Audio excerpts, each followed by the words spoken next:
A major sewer repair project will keep the streets in Johnston torn. That they all come to see rock and roll. There's not a lot of rock and roll left in the world, you know. I mean, like, there's rock, but there's very little that has a roll with it, you know.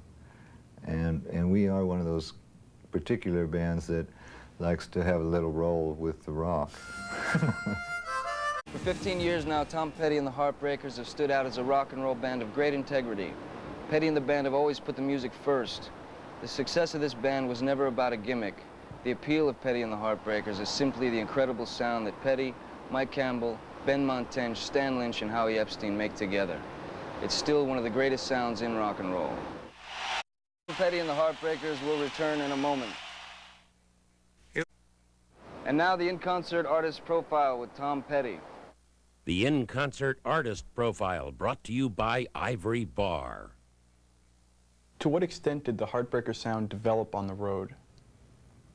I think it completely developed on the road. We didn't spend a long time making the first album, so we're essentially a live group. I mean, I think that's the way we view it, really. We stop to make records every now and then, and we've gotten better at that, but that's really, the Heartbreakers is a live group. That is the sound, the live sound. Do you write for the live sound that the band gets? Not really. I just try to get lucky enough to write a song, really.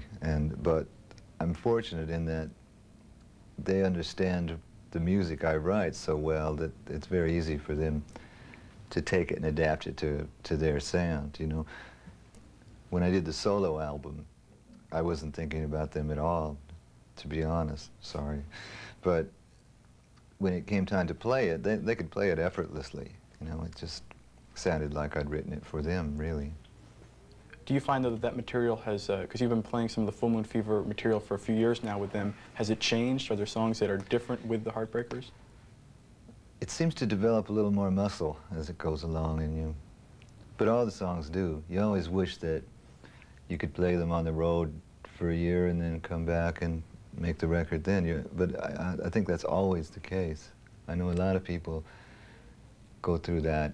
It's never, we can't rehearse is our problem. We never have been able to find the patience to really rehearse music very long. How seriously did you consider touring without the Heartbreakers for Full Moon Fever? I never considered it at all. I didn't think I was going to tour at all on that record.